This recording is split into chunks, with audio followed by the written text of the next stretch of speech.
Hello friends, आज हम UGC net paper second law paper के लिए कॉन्स्टिट्यूशन के इम्पोर्टेंट नोट्स को पढ़ने जा रहे हैं जो कि पूछे जाते हैं यूजीसी नेट में। टीवी से क्वेश्चन पेपर अगर आप देखेंगे तो इसमें से क्वेश्चन बनते ही बनते हैं। तो स्टार्ट करते हैं। उद्देशिका, मौलिक अधिकार, नीति निर्देशक तत्व और मौलिक कर्तव्य। संविधान की उद्देशिका को संविधान की कुंजी कहा जाता है। अगर हमें कुछ भी जानना है संविधान के लिए तो प्रस्तावना को या उद्देशिका को अगर देखेंगे तो वो संविधान की कुंजी कहा जाता है उसको। इसके अनुसार संविधान के अधीन जितनी भी शक्तियां का केंद्र बिंदु या सोर्सेज भारत के लोग हैं। भारत के लोग ही मौलिक अधिकारों का उपयोग करने के पश्चात संवैधानिक रूप से प्रदत्त नीति निश्चित तत्वों के सभी अनुयायी के माध्यम से अपने अधिकार प्राप्त करते हैं और मौलिक कर्तव्यों के माध्यम से देश के प्रति अपनी जिम्मेदारियों का निर्वहन करते हैं। तो चलिए समझते हैं क्या है भारत संविधान की उद्देशिका या प्रस्तावना। प्रस्तावना किसी भी विषय का एक सार या परिचय होता है जिसमें उस विषय से संबंधित संक्षिप्त विवरण दिया जाता है। भारतीय संविधान का उद्देशिका भारतीय संविधान की जो प्रस्तावना या उद्देशिका दी गई थी वो जवाहरलाल नेहरू द्वारा बनाए गए उद्देश्य प्रस्ताव पर आधारित है। उद्देशिका प्रस्ताव के आधार पर संविधान सभा के संवैधानिक सलाहकार BN राव द्वारा उद्देशिका का प्रारूप या ड्राफ्ट तैयार किया गया। प्रख्यात न्यायविद व संवैधानिक विशेषज्ञ NA पालकीवाला ने उद्देशिका को संविधान का परिचय पत्र कहा है। 42nd कॉन्स्टिट्यूशन अमेंडमेंट 1976 द्वारा प्रस्तावना में समाजवादी, पंथनिरपेक्ष और अखंडता शब्द जोड़े गए, जिसका उद्देश्य भारत को एक संप्रभु, समाजवादी, धर्मनिरपेक्ष और लोकतंत्रात्मक गणराज्य बनाने के लिए किया गया। ये भारत में सभी नागरिकों के लिए न्याय, स्वतंत्रता, समानता को सुरक्षित करती है और लोगों के बीच भाईचारे को बढ़ावा देती है। हम भारत के लोग भारत को एक संपूर्ण प्रभुत्व संपन्न, समाजवादी, पंथनिरपेक्ष, लोकतंत्रात्मक गणराज्य बनाने के लिए तथा उसके समस्त नागरिकों को सामाजिक, आर्थिक और राजनीतिक न्याय, विचार, अभिव्यक्ति, विश्वास, धर्म और राष्ट्र की एकता और अखंडता सुनिश्चित करने वाली बंधुता बढ़ाने के लिए दृढ़ संकल्प होकर अपनी इस संविधान सभा में तारीख 26/11/1949 को एतद द्वारा इस संविधान को अंगीकृत, अधिनियमित और आत्मसमर्पित करते हैं। ये भारतीय संविधान की उद्देशिका या प्रस्तावना कहेंगे इसको। अब देखते हैं कि भारतीय संविधान की उद्देशिका के मूल तत्व क्या हैं। तो भारतीय संविधान की उद्देशिका के मूल तत्व हैं, 4 मूल तत्व हैं इसके। संविधान के अधिकार का स्रोत। प्रस्तावना कहती है कि संविधान की शक्ति का स्रोत भारत के लोग हैं। भारत की प्रकृति प्रस्तावना के अनुसार भारत एक संप्रभु, समाजवादी, धर्मनिरपेक्ष, लोकतंत्रात्मक और गणतंत्रात्मक राज्य व्यवस्था वाला देश है। संविधान के उद्देशिका में वे उद्देश्य प्रतिष्ठित हैं जिन्हें संविधान स्थापित करना चाहता है और आगे बढ़ाना चाहता है। इसके अनुसार न्याय, स्वतंत्रता, समता और बंधुत्व संविधान के मूल उद्देश्य हैं। उद्देशिका संविधान के लागू होने की तिथि थी 26 नवंबर 1949। भारतीय संविधान की उद्देशिका में निहित मूल्य और दर्शन क्या है? संप्रभुता, समाजवाद, पंथनिरपेक्षता, लोकतंत्र, ये सभी क्या है इत्यादि इसके मूल्य और दर्शन कहलाते हैं। संप्रभुता क्या होती है? संप्रभुता वो शब्द होता है जिसका मतलब होता है ऐसी सर्वोच्च सत्ता है जो किसी भी आंतरिक या बाह्य सत्ता द्वारा नियंत्रित नहीं होती। भारतीय संविधान द्वारा संप्रभुता जनता में निहित की गई है। और समाजवाद क्या होता है? मूल संविधान की उद्देशिका में समाजवादी शब्द था ये नहीं था, लेकिन 42nd अमेंडमेंट जब हुआ था 1976 में तो इसमें ये जोड़ा गया था उद्देशिका में, जो भारतीय गणराज्य की विशेषता समाजवादी गणराज्य को व्यक्त करता है। भारतीय समाजवाद लोकतंत्रात्मक समाजवाद है।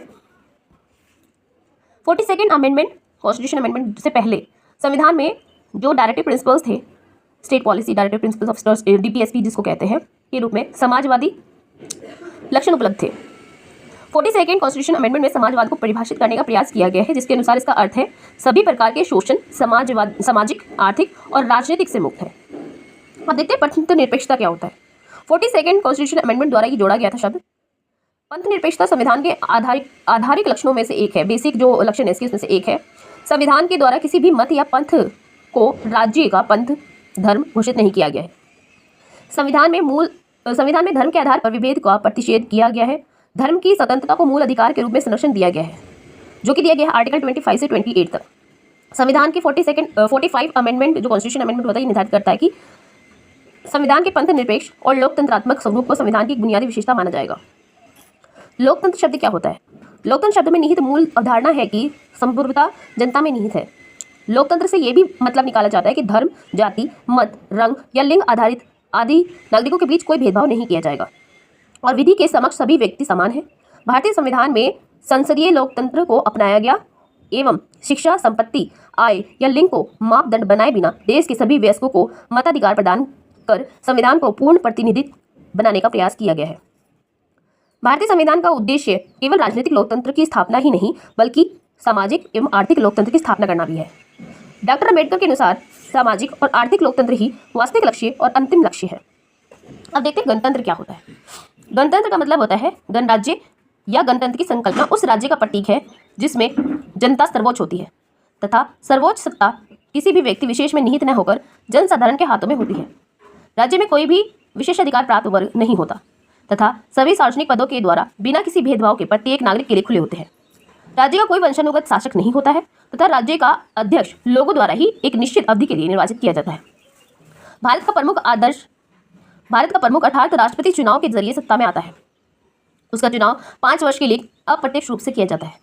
अब देखते हैं न्याय क्या होता है। न्याय संविधान की उद्देशिका में देश के सभी नागरिकों को न्याय का आश्वासन दिया गया है। न्याय से मतलब होता है कि व्यक्तियों या समूह के परस्पर हितों के मध्य तथा एक और व्यक्तियों व समूह के हितों तथा दूसरी ओर समुदाय के हितों के बीच सामंजस्य स्थापित हो यानी कि बैलेंस होना चाहिए। सर्वाधिक महत्वपूर्ण तथ्य ये भी है कि उद्देशिका में न्याय को स्वतंत्रता, समानता एवं बंधुत्व की अपेक्षा अधिक उच्च स्थान महत्व प्रदान किया गया है।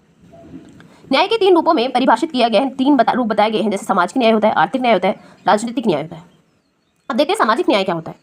सामाजिक न्याय वो न्याय होता है जिसमें कि सभी नागरिकों को समान अधिकार प्राप्त होना और जन्म, नस्ल, जाति, धर्म, लिंग, उपाधि आदि के आधार पर भेदभाव नहीं किया जाना, समाज में किसी वर्ग विशेष के लिए विशेषाधिकारों की अनुपस्थिति और SC, ST, OBC और फीमेल की स्थिति में सुधार करना। आर्थिक न्याय में आता है कि अमीरों और गरीबों के साथ एक जैसा व्यवहार किया जाए और उनके बीच आर्थिक असमानता को कम करने का प्रयास किया जाए। राजनीतिक न्याय वो न्याय होता है जिसमें कि जाति, धर्म, संप्रदाय, नस्ल और जन्म स्थान के आधार पर विभेद किए बिना सभी नागरिकों को राजनीतिक प्रक्रिया में भागीदारी के लिए समान अधिकार प्राप्त हो। वास्तव में संविधान के भाग 4 DPSP यानी कि directive state of public policy, state policy में निहित अनुच्छेद जो है 36 से 51 तक है का लक्ष्य भी न्याय से अनुप्रमाणित एक नई सामाजिक और आर्थिक व्यवस्था सुनिश्चित करता है। इसके अतिरिक्त अनुच्छेद 17 और 18 सामाजिक न्याय की प्राप्ति के प्रयास है और साथ ही आर्टिकल 14 से 18 में जो समता के उपबंध है वे राजनीतिक न्याय के आधार है। अब देखते हैं स्वतंत्रता का अधिकार क्या होता है। भारतीय संविधान की उद्देशिका में उल्लेखित स्वतंत्रता शब्द का मतलब होता है केवल नियंत्रण या आधिपत्य का भाव ही नहीं है बल्कि ये विचार, अभिव्यक्ति, विश्वास, धर्म और उपासना की स्वतंत्रता के अधिकार की सकारात्मक कॉन्सेप्ट होता है। भारतीय संविधान में आर्टिकल 19 के अंतर्गत 6 लोकतांत्रिक स्वतंत्रताओं जैसे कि भाषण और अभिव्यक्ति की स्वतंत्रता, शांतिपूर्वक और निरायुध सम्मेलन, संगम या संघ बनाने, भारत के राज्य क्षेत्र में सर्वत्र आबद्ध संरक्षण, भारत के राज्य क्षेत्र के किसी भाग में निवास करने और बस जाने, कोई भी वृत्ति या व्यापार करने की स्वतंत्रता का अधिकार प्राप्त है। अनुच्छेद 25 से 28 के अंतर्गत धार्मिक स्वतंत्रता के अधिकार को सुनिश्चित किया गया है। समानता से तात्पर्य ये होता है कि देश के सभी नागरिक विधि की नज़र में समान है और उन्हें विधियों द्वारा समान संरक्षण प्राप्त है। सभी नागरिकों को बिना किसी भेदभाव के चुनाव प्रक्रिया, शासन की प्रक्रिया में भाग लेने के लिए समान राजनीतिक अधिकार प्राप्त है और समान श्रम के लिए समान वेतन का प्रावधान है तथा लोक नियोजन और सार्वजनिक स्थलों में प्रवेश के विषय में जाति, धर्म, लिंग, मूलवंश या जन्म स्थान के आधार पर भेदभाव नहीं किया जा सकता। किसी व्यक्ति या वर्ग विशेष द्वारा किसी अन्य व्यक्ति या वर्ग का शोषण प्रतिबंधित है।